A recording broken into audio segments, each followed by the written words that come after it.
All right. Happy Friday, everybody, and welcome to another weekly update where I, Christopher Lind, am your host and hopefully doing a good job of keeping you 10 steps ahead of what is happening at the intersection of business, technology, and the human experience.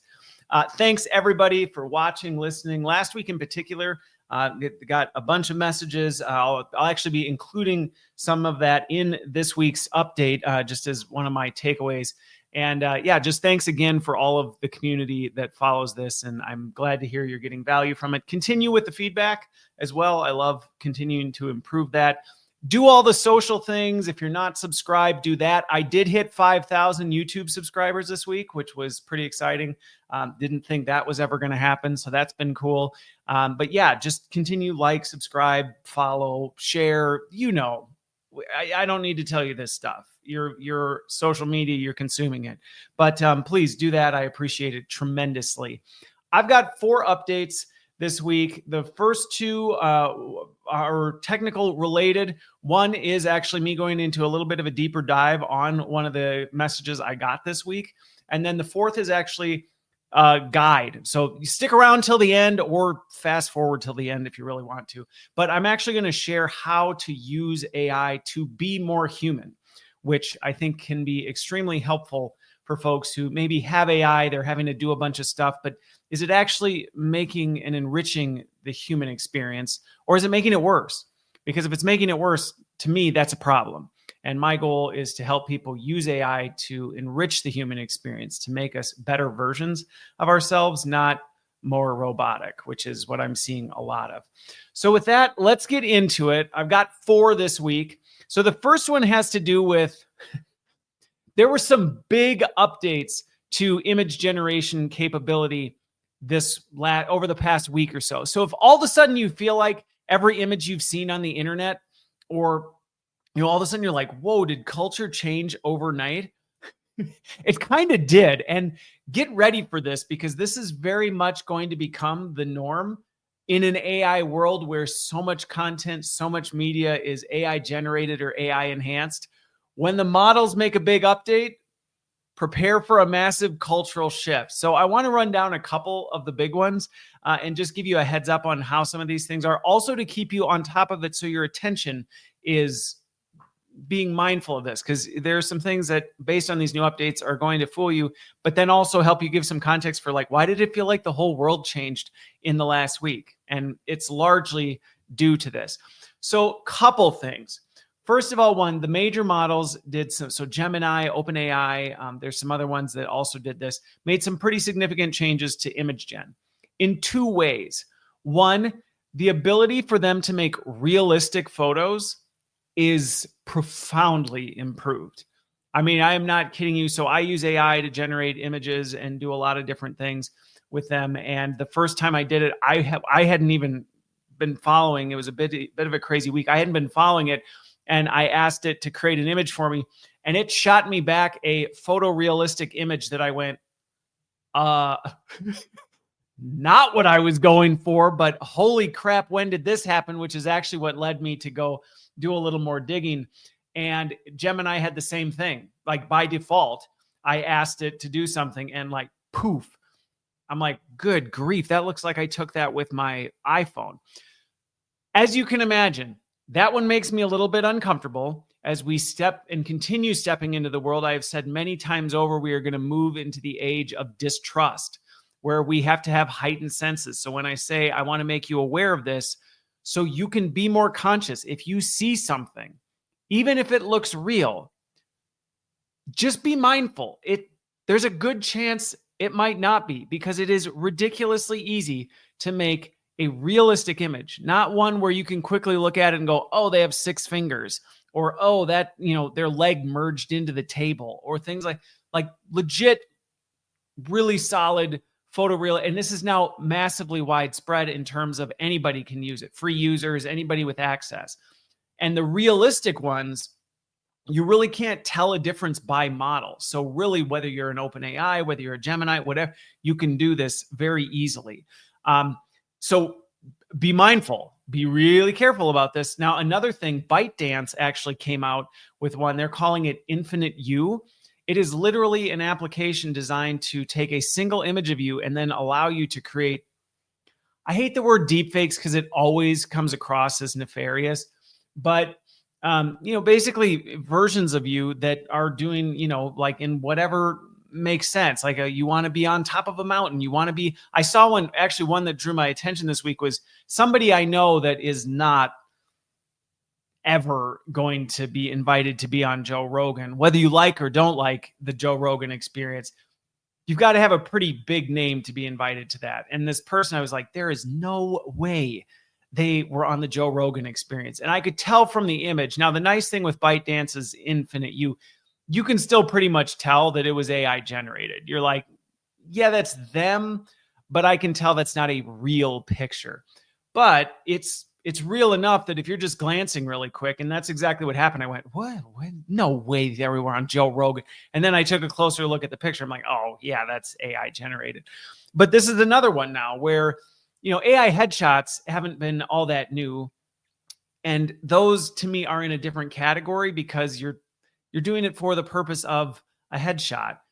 This Infinite You is designed to be like, you can literally tell it, I want to be in New York sitting on this, taking a picture in front of Times Square, and it'll make a fairly realistic version of it. I have no doubts that the premium version and very quickly we're going to get to a point where you're not even really going to be able to tell if somebody's vacation photos actually even happened, which before anybody goes, this is the end of the world. It's not. People have been faking this crap for a long time. I actually know a fair amount of notable influencers that all of their content is completely bogus. It's not real. They have rental houses. They rent cars where they go do photo shoots. They do all this stuff. Like nothing you see is actually, they go on vacations that are just off into a field. It's not real. Okay. So this isn't new. People have been trying to fake and create imaginary versions of the world and the existence they have that don't exist for a long time. It's just now anybody and everybody can do it. You don't need a video effects team and a camera crew to make it look like you went on a trip to Dubai and saw the world's largest aquarium before you went up to the the Khalifi, the tallest building in the world, the Thai. I don't know. I've watched a million videos. But anyway, that's not the point. Here I'm rambling. My point is, this is going to become easier and easier and easier. And are there really great use cases for it? I think sure. I mean, I think for myself, how hard it can be for me to go get headshots regularly. And, for a while, like I don't look that much different, but I hate when you see somebody's headshot and you're like, oh, that's what they look like. And then you meet them and you're like, they don't look anything like that. So can something like this, but you need a professional headshot for LinkedIn or something? Sure, there's really good uses for it. If you're doing it intentionally for, not to mislead, I think it can be fun and helpful, and there are purposes. So I don't want to totally dog on it, but I want to make you aware of this all recently hit in the last week. And so you might have suddenly gone, just have your awareness up, at least on the realistic stuff. Just be aware of it. What is the purpose of the person sharing it? Are there other contextual triggers that would make you go, if there's a rage bait post with a realistic image, at least ask yourself, did that image actually occur, or was it AI generated to help push the emotion associated with this post? You're going to have to start using other contextual clues. Is this person somebody that you have reason to believe is trying to sell you something or convince you of something? You just start to use more of those contextual cues when you see things. Ask questions. Think before you react. Okay, so that's on the one realistic side. And I'm telling you, go play around with it. Now, Gemini is a little unique. You can only get square images. OpenAI, you can do landscape. You can do, or one by one.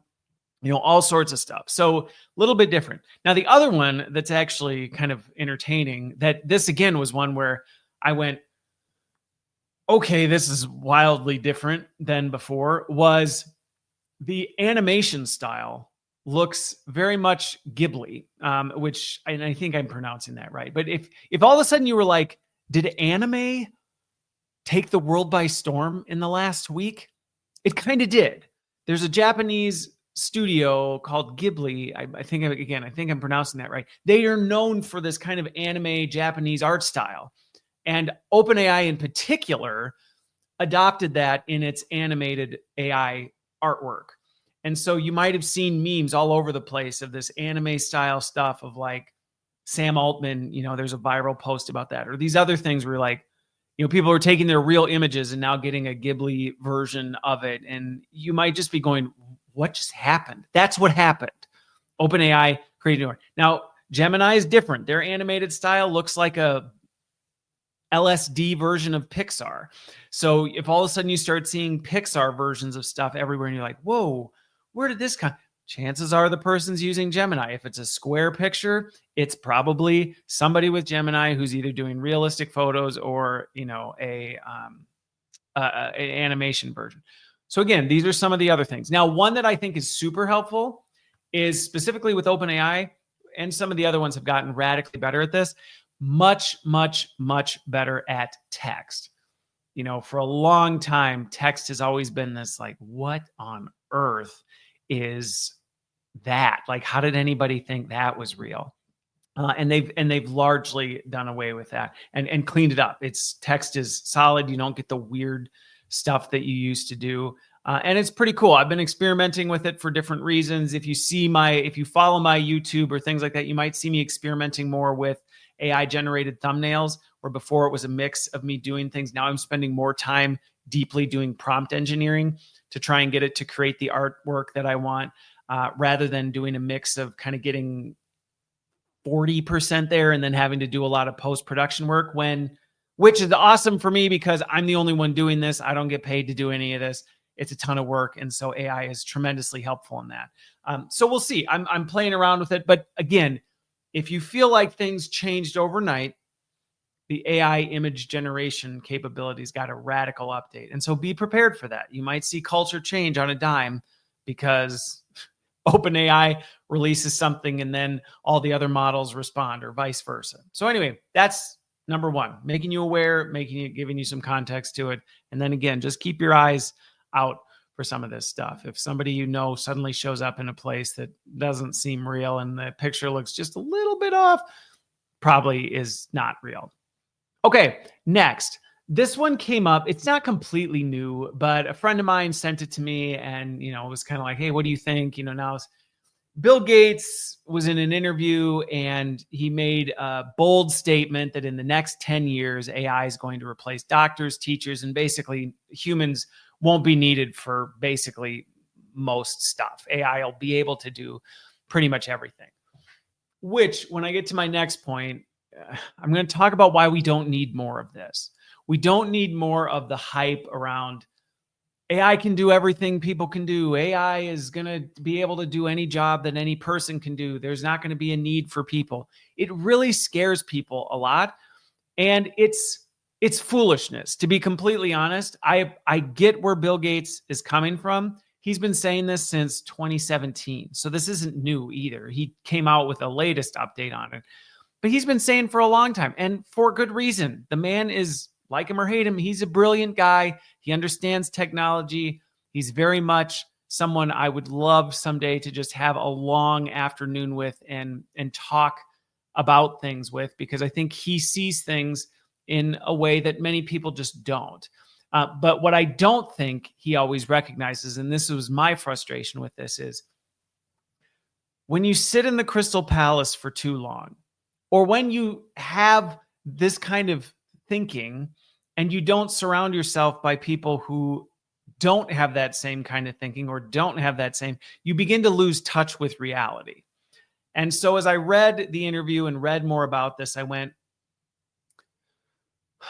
I don't think he's technically wrong that in the next 10 years we will. I don't think it's going to take 10 years, to be honest with you. That's where I'd probably even be more aggressive with him, that in less than 10 years, AI will be able to do much of what humans are doing today.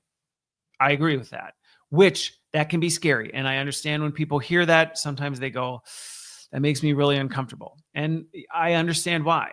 And in some ways, I would say it should, because we are going to need to adapt and change and shift.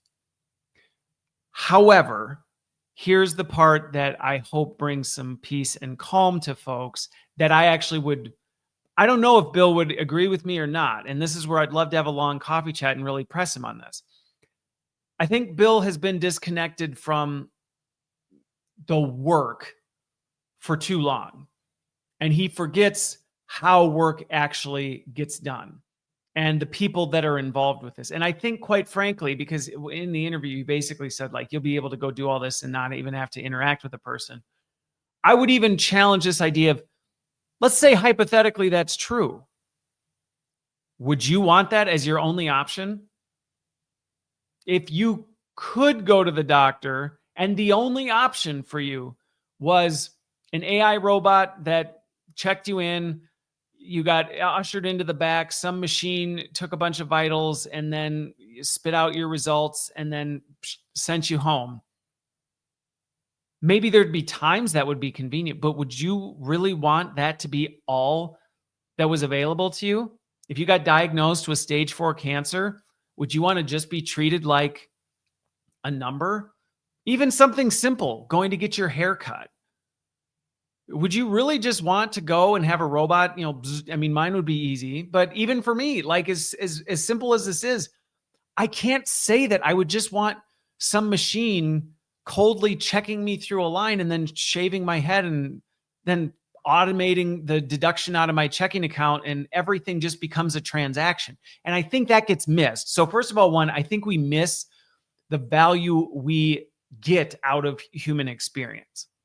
And so do I think we're going to see augmentation to it? Yes. Do I think we're going to see speedy checkout lanes for like a lot of stuff that before we just didn't even have the option? Like you might have been able to do it at the grocery store. Now you might be able to do it at the hospital, which, I mean, who wouldn't go, hey, look, I just brought my kid to the ER. I just need to make sure they don't have pneumonia.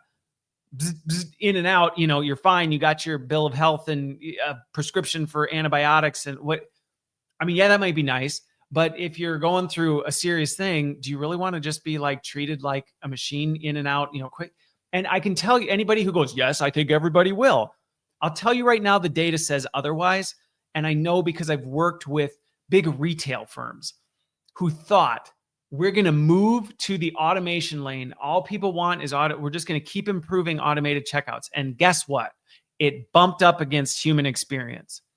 And they discovered certain customers came to the store for the experience, for the chance. It was a social experience for them to engage with their customer service agents, to sit in line with people, to engage with the person checking them out. They realized that if they just stripped out all of the human experience and it was nothing but robotic, people didn't like it. They didn't want it.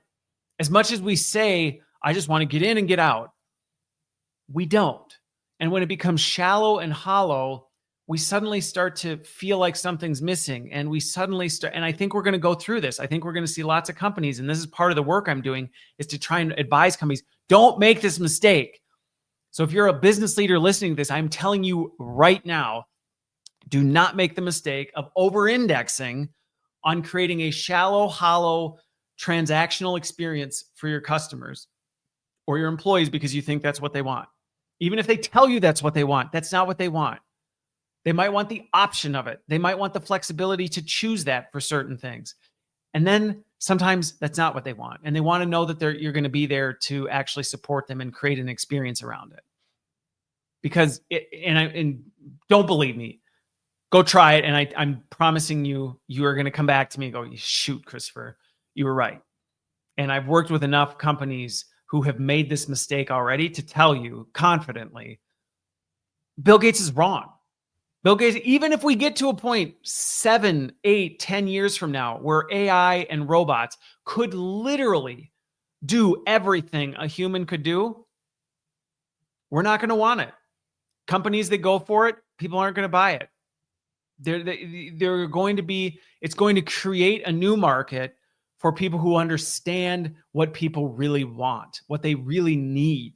And I think if you're a company right now, you have a really unique opportunity right now to deeply understand what that is, deeply understand the work, and actually create a different kind of customer and an employee experience. And that's the other thing. Some of these companies that are like, great, we're just going to have bots do everything. They're destroying the employee experience, failing to recognize employee experience directly translates to customer experience.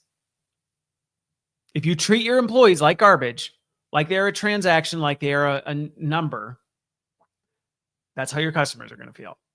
And I've done more than enough work to say that. And I'll sit at a table with a sign that says, change my mind. You won't, because I've seen the empirical data. I've been involved in things that show that this is just reality. And you can try and defy it all you want. You're going to get burned. You might make some short-term gains. You might go, haha, Christopher, we were able to do it. And then it's going to come back to bite you. And I will tell you right now, you are going to find it is going to cost you exponentially more in the long term to make this mistake. So for Bill Gates, in 10 years, might robots be able to do everything? Maybe. And I know I talk to people who are in trades and things like that, and they're like, no, it's never going to happen. And I'm like, you'd be surprised what humanoid robots are going to do. And do I think even tradespeople are going to have AI robots helping them get stuff and automate this and help them lift heavy loads? Like, good grief, if you're a contractor, wouldn't it be great if you just had like a little robot that came with you and held up drywall? Right? Like, and nobody on your team goes, you know what I love being? The drywall holder person. Like, that's my favorite job. So it's not inherently bad, but it is going to disrupt things. So my encouragement to you, if you're a employee or if you're somebody who hears this and freaks out, use this time now to figure out what are the things people really care about. What are the things that matter? How do I become more human? Because people are going to crave that. And yes, I think we are going to go through a time where we forget that, and it's going to help reveal how important that is. But to business leaders, I'm telling you, even if you could get AI to do everything that you think your company does, it won't. And I will also tell you right now, there is so much stuff people do not understand. I had a conversation this week with somebody where we were just talking about trying to schedule meetings and how, administrative people have been cast out, and it's like, oh, we can use Calendly. We can use this. We don't need people to do that work anymore. And then you start to realize how much work isn't automatable in this stuff, because it has to do with working with people, coordinating with people, connecting the dots between things, contextualizing, ooh, there's this factor I need to be careful. We don't think about this stuff. And people like Bill Gates have been so disconnected from it for so long, they forget. So hopefully that gives you a little bit of peace of mind. All right. Let me transition to a more serious one, tying back to this human experience, and also I really want to speak empathetically into this while also preserving the identity of the individual who reached out. And so if this is you listening to this, you know who you are. We have had several exchanges since, and this section, and actually the next one is committed to our dialogue. Now, first of all, just so you know, if you reach out to me, I really do try and respond to everybody who reaches out. If I don't, I apologize in advance. I really do try and stay connected with my community and my audience. It may not always be as detailed as this next one I'm going to get into, but I really do appreciate it. And if I have not responded to you or you feel like I've blown you off, I promise it's not intentional. Sometimes things slip through the cracks. Sometimes something gets marked as read that I didn't mean to read or didn't actually get a chance to see. Sometimes LinkedIn just geeks out and messages don't show up even though they're unread. So anyway, apologies in advance. But this week in particular, I got a very, very long email from someone who watched last week's video on the Gen Z NEET category and some of the things people are saying about these 4 million Gen Zers in the United States who are not in education, not in employment, and not in training. They're kind of this like, I just don't even know what to do. And so one of these people watched my video and they reached out with a very, very long email that was in some ways almost just kind of a manifesto. And it hit me. It hit me really hard because when I created that, I really was trying to push leaders to say, we can't just ignore this next generation and go, well, I had to figure it out. You got to figure it out. We need to commit to helping them, because it is more unsettling than I think it has been in a very long time. And so I want to share, because I took the time and read through what this individual sent to me, and I broke down some of the biggest things that I've heard. And what was interesting is, as I really broke down what they shared, I think there's some themes that will resonate with everybody. But I want to draw attention to this because I continue to find people, and this individual, if you're listening, you're not alone. And it's not just Gen Zers who are feeling this way. I continue to come across people who are struggling with the very struggles this individual is struggling with. And it's hard because that doesn't trend on social media, and we're supposed to all be fine. And a lot of people are complete jerks and go, well, my life sucked, so yours should suck too, and I don't feel bad for you, or I'm so concerned about my life that I don't have time to think about you. And I wanted to use this section to just push us to stop a little and share a little bit of what came through to me that made me pause and made me go, hey, like I think I probably can't lean in and fix all this individual's issues or challenges, but I can take the time to listen. I can take the time to understand. I can take the time to use my platform to be a voice for the unheard and to try and speak into this and offer some assistance of whatever it can be. So I want to talk about the 6 things that came out in this, so that we can start to be more empathetic, because I think sometimes, especially in this AI age, we're moving so fast. We're just running from one thing to the next and packing more in and trying to do all this stuff. We lose sight of not only ourselves, but we don't have time to think about anybody else. And I think we need to think more about other people. So one of the things that came from this individual was just this deep, profound sense of feeling completely alienated and neglected. And not just by the systems. There was mention of how the systems are broken. And I agree. I look around at how broken the systems are. And that's really hard, I think, for a lot of people, where they go, this is just messed up. And I talk about it a lot here, where companies, governments, all this stuff, it's messy. But then on top of it, and what makes it feel so much worse is oftentimes the people in power, they don't really seem to care. It's like they know it's bad. They'll acknowledge it's broken, and then they just keep on doing.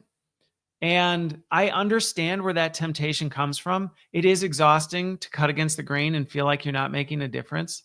But as I read this individual's letter to me, I went, we got to keep fighting. We got to keep pushing. We've got to keep trying to change things for the better, because when we just allow it, when we turn a blind eye to it, when we engage and swim with the current, we literally are sending a message to everyone around us and all the future generations. This is just how it is. So suck it up and deal with it. And that's a very isolating and alienating feeling, especially if you're younger and you go, I didn't even get to build this. I didn't even get to participate in making this, and now I'm stuck with it. What a terrible, terrible place to be.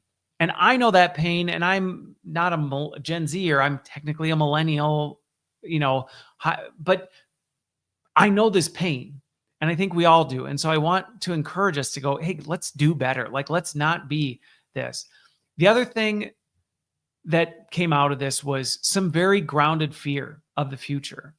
And I just talked about these deep fake images and the ability to create a whole false world of highlight reel of these experiences you've had, these things you've done that don't even exist.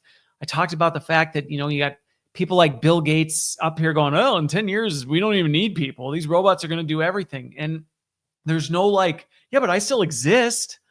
So what happens?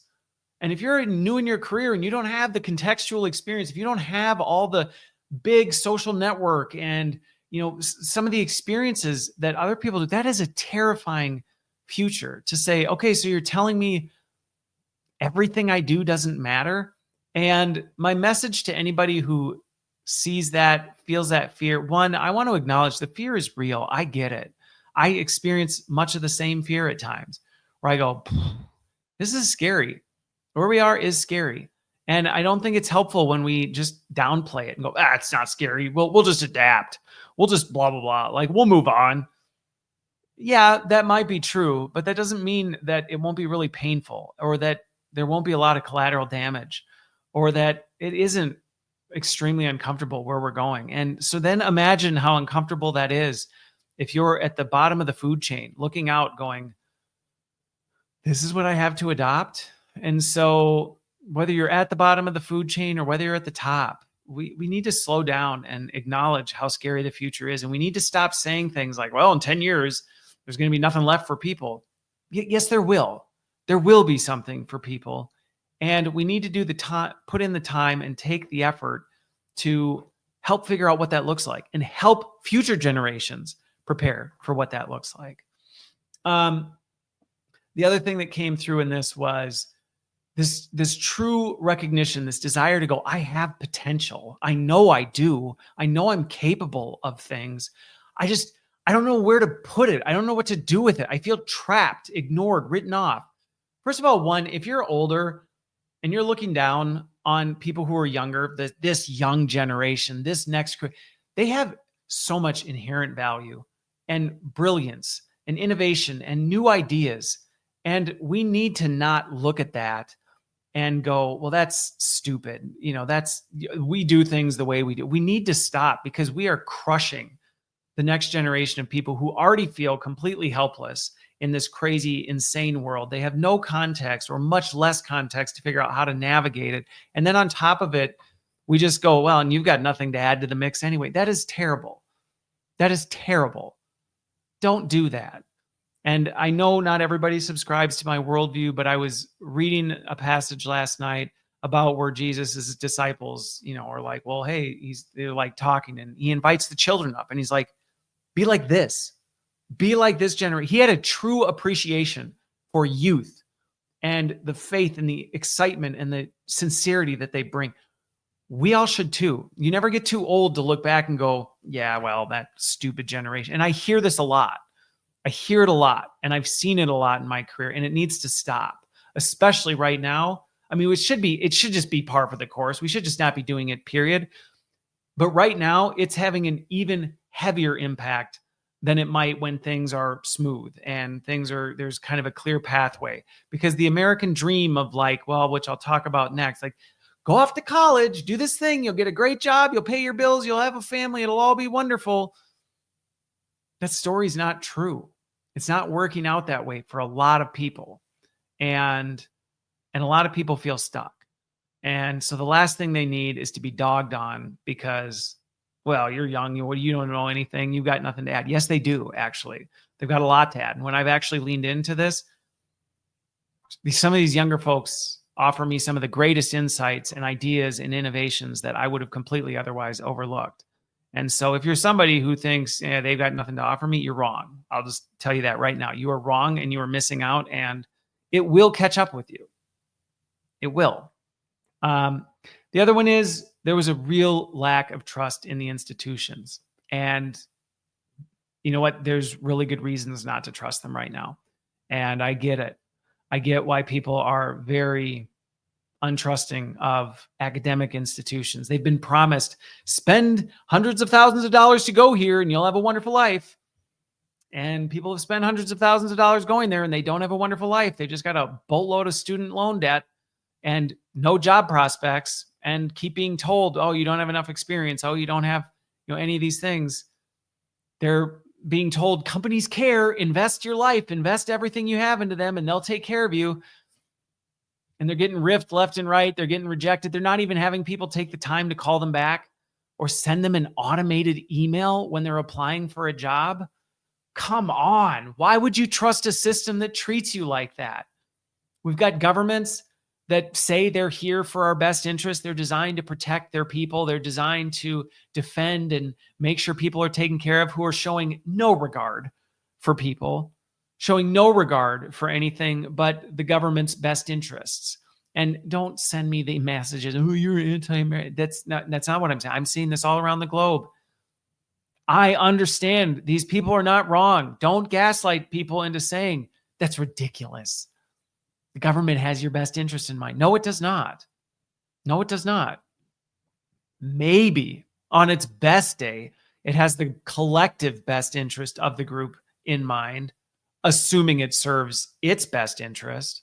But the second it doesn't, the second you're an individual, the second you're a group that isn't in complete alignment with what the institution wants, you're not valued anymore.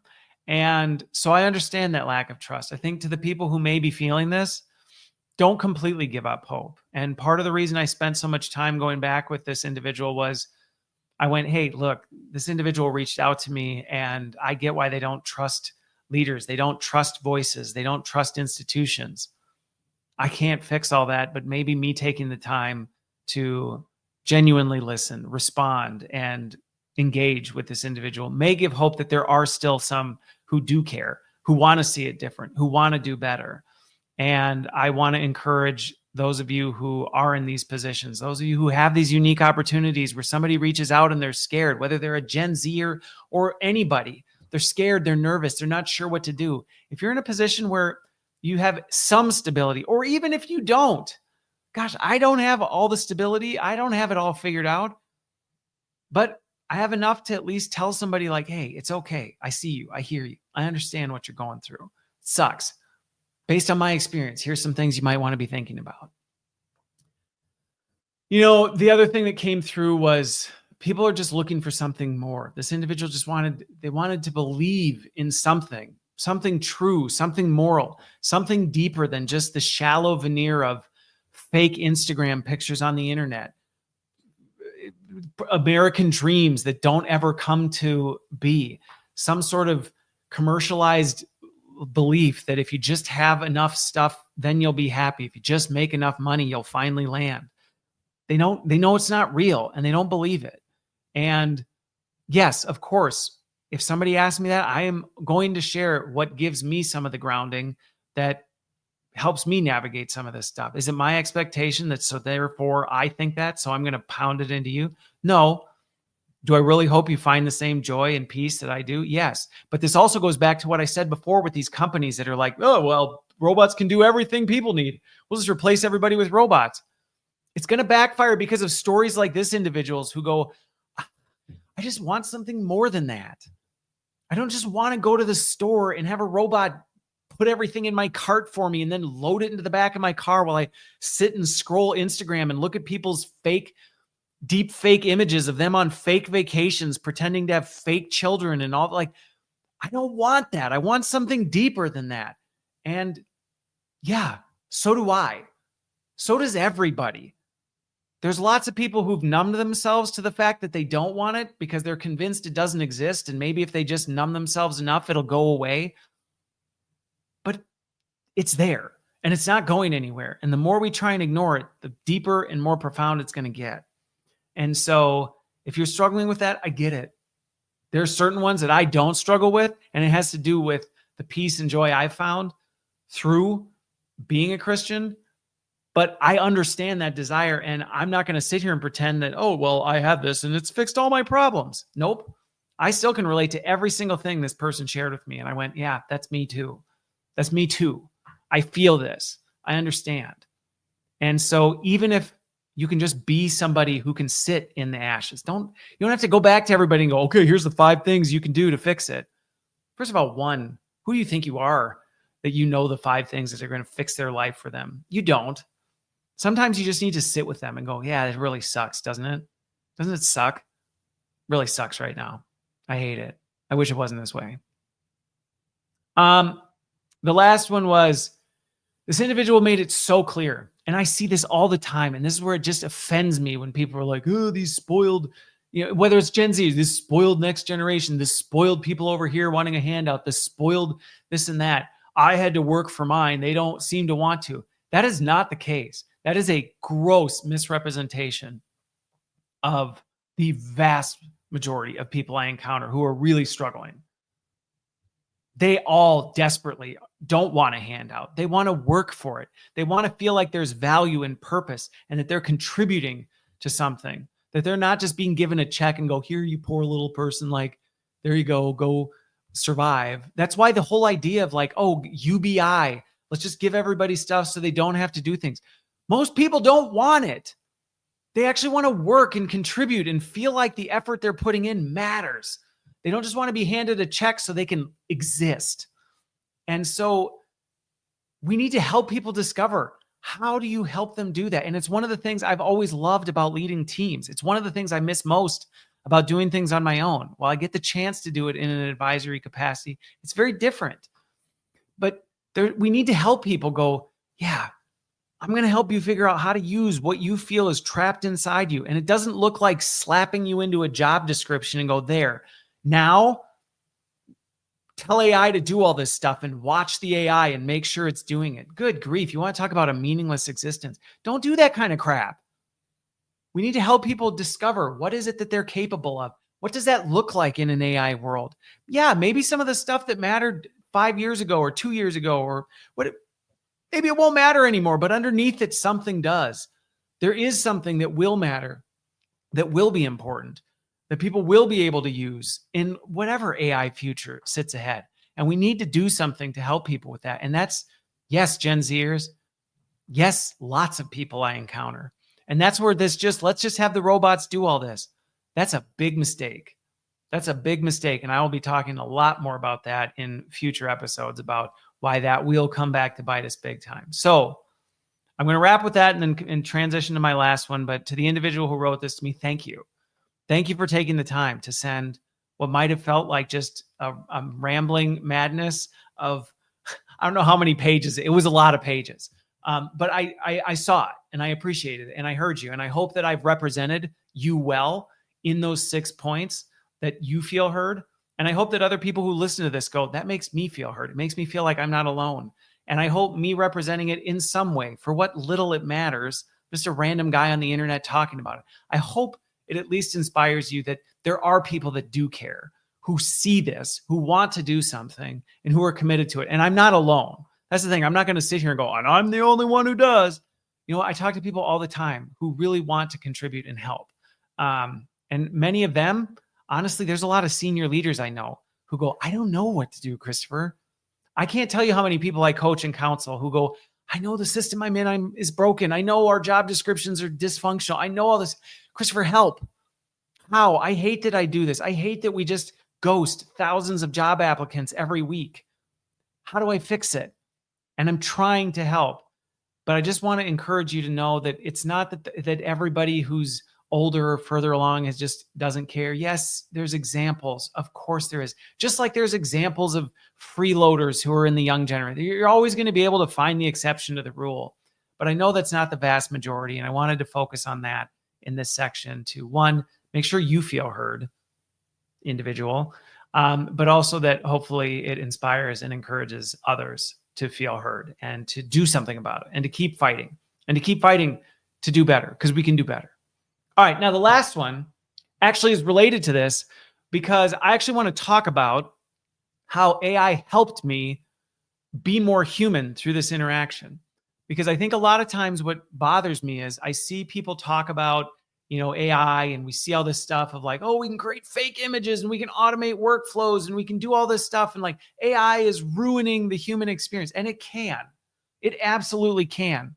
It's like plutonium, depleted plutonium. I mean, it's dangerous, but it also can be used in a really healthy way. And maybe plutonium is not a good example because there's always nuclear waste, but maybe in this world, there always will be. But anyway, my point is, I want to talk through the process I used to actually use AI to help me have a more human experience with this individual. And I'm going to talk vulnerably about it so you can see that you actually can use AI not to shortcut things, not to cut over the messiness of human experience, but to enrich it, to make it more meaningful, to connect on a better level. So I'm just going to walk you through this as quickly as I can and just hopefully give you a framework that you can maybe go, wow, what a really creative way to use AI differently. And so what happened was this individual sent me a very, very long, and I don't even think they would argue with this. So if you're hearing this, hopefully you're not offended by this. It was a messy note. It was very hard. And by the way, okay, lest it just be on them. Of course, when I, as a creator, get a message from somebody that's very long and messy, my defenses immediately fly up, because immediately I'm like, oh, great. Here's another person coming to tell me why I'm the worst person on the planet and I'm ruining the world and everything I say is stupid. And so of course my defenses go up. So almost immediately I'm like, preparing for battle, putting on the armor, going, all right, like I'm going to look at this, but like I need to make sure I'm emotionally and mentally prepared for this thing. And so had I stayed that way, I probably would not have read it well. I probably would have had a reaction to it. I probably would have heard and projected what I thought they were communicating instead of what they were actually communicating. And AI was a fantastic way for me to do a first line of defense to process it. And so I took this very, very long email and I put it in ChatGPT and I gave it context. Again, unless I just throw it in, I gave it context. I gave the context of what I do and where this came from and what the video was that it was inspired from and the position, and it had the transcript. I gave it the transcript of the video so that it would know, like, hey, what things in here might they be reacting to? You know, what things, whatever. And so honestly, if you think like, oh, AI just shortcutted it, it didn't. Believe me, the time it took to actually do it and think through, okay, here's what context it might need. Here are the elements that it might need. Here are the emotions I'm experiencing right now.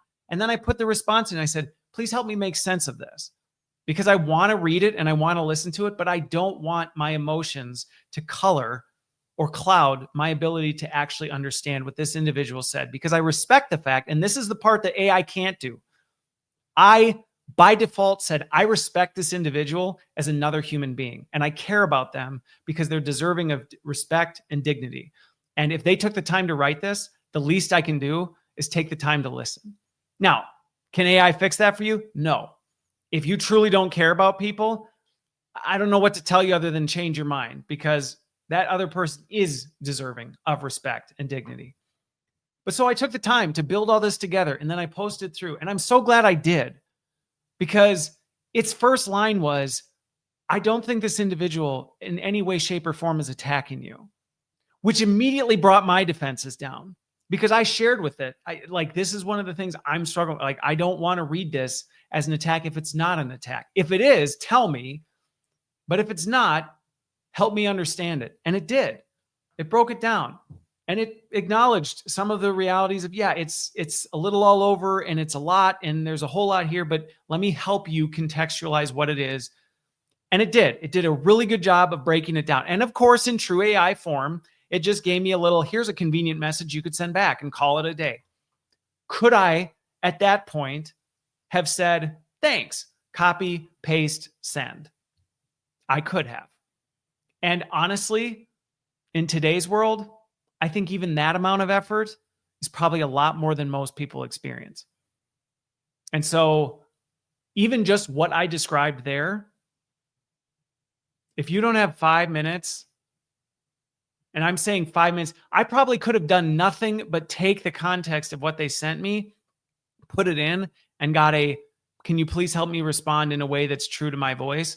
And got a little thing. That would have taken me literally almost no time at all. We don't even do that. And I feel like that in and of itself might have meant something. Now, granted, like I said, I took the time to do all this other stuff, give it context, bring these other things into play, try and really help articulate and formalize it. But even that simple thing is probably more than most people do. And that's one way that you could do it. But so it did. So it gave me this nice little convenient response. And I went, well, that's not what I want. That's not what I want. So I worked with it. I said, can you help me break this down? And then I read it, because at this point, my defenses were down. And so at this point, I actually was able to read it and actually read through it, because it had given me some things that were trying to be communicated. And so I was able to look for those things. And I was able to see, okay, like now this isn't a personal attack on Christopher. This is someone sharing their reaction, their response to something I created. Okay, I'm no longer in the picture here. And now this helped me do that. And I was able to read the whole thing through it, which actually then gave me additional questions that I was able to ask, to engage with, and things I wanted to clarify. And I said, part of what I want to do is I actually want to reach back out to this individual and say, here's what I think I heard. But instead of me just assume, is this correct? Is this actually what you're trying to communicate? Are these the things you're actually struggling with? I don't want to make assumptions here. But AI helped me structure that, helped me pull that together in a way that would have been much more difficult for me to, given the length of this thing. And so I was then able to engage with that, and then also be able to say, now I want to be able to write a note that incorporates some of these clarification points, mirrors back some of the things I've heard, I want to make sure I acknowledge some of this stuff. These are things that are important to me. Can you help me create a first draft? And it did. And some might go, oh, so you had AI write your first draft? Yeah, I did. Because it helped me do the clickety work of, my prompt was honestly probably longer than the draft it sent me. Because there were things I'm like, I want to make sure this is communicated clearly. I want to make sure I address this. I want to make sure I'm sharing this response. These are some of the reflections that I'm having processed what this individual sent to me. I want to make sure that's threaded in and incorporated into this. This wasn't craft email in response to this. This was a deep and thoughtful process to go through it. And it did. And it came up with a decent email. It wasn't the email I would ever send, but it was an email that was decent. And then I worked with it and I went, can we revise this? Rather than me rewrite the whole thing going, that wasn't quite how I wanted to frame it. I gave it feedback. I said, I actually want to make it more like this. And I want to emphasize this point. And I want to bring this to the forefront. And I want to do this. And then, believe it or not, I asked AI what it thought to give me feedback. Here's how I'm thinking about it. What do you think? And I asked it, how might this be received? What things might be triggering? What might, based on what you saw in this thing, might actually set this person off or be interpreted the wrong way? Not set them off. I don't want to be offended, but might be misinterpreted. And it gave me feedback, not just to incorporate. I asked for the feedback so I could process it. So I could go, yeah, is that legitimate? Maybe, but not acknowledging that would not be authentic to who I am or how I would think about it. Because of course, AI is designed to mitigate risk. So it's going to do its best to try and strip out any risk from things. And so there are times you have to make critical decisions and go, I could take that out, but then it would kind of ruin the whole point of it. And so I got it to a reasonable draft. And then I worked with it. And I went, let me edit, let me copy. No, I wouldn't say that. I would structure it more this way. But it got it to the essence of what I wanted to say. And it helped me through that whole process in a way that pulled the emotions out of it and not in a way that made it robotic and static. And I think if you were to ask this individual, they would say, no, that was actually Christopher responding to me. This was not a carbon copy pasted email from AI, because it wasn't. It was actually my heart coming through in this. And so I sent it. And then so that I didn't end up going, oh my God, because you start thinking well, whatever. I asked AI. So based on the response, I shared with it, here's my final draft. I just sent this. Help frame up for me what things I might be able to expect in response. And it did. It said, well, it might be this, might be this. If you don't hear back, don't take as an offense to that. You really, truly were as authentic as you could be. And sometimes people just aren't ready to respond to that. I was like, okay. It really broke things down. And I was like, okay, perfect. And sure enough, I've been engaging back and forth with this individual, and AI has been helping me process some of those things because we have very different communication styles. And so there are ways, and I'll wrap here, but there are ways that you can use AI to make you more human, to simplify the messiness and clean up the messiness of human experience so that you can put your time and attention on the really human things that matter. And I wanted to walk through that because I see so many people using AI, but not necessarily using it in a way that is enriching their experience and enriching the experience of the people around them. So this is just one use case. If you found it helpful, great. If you just skipped it and said, I don't really care, well, that's on you too. But I think this is one way that you can actually really, truly use AI for the better and actually help you think deeper and be more human than just pumping out more crap. Okay, so with that, I'm going to wrap for this week. I hope you found this helpful. I know there's a lot going on, and I will continue. I've already got some things I want to cover for next week. I just need to do a little more research into them before I do. But I hope you have a wonderful, wonderful rest of your week. Great weekend whenever you watch or listen to this. And we will see you on the other side.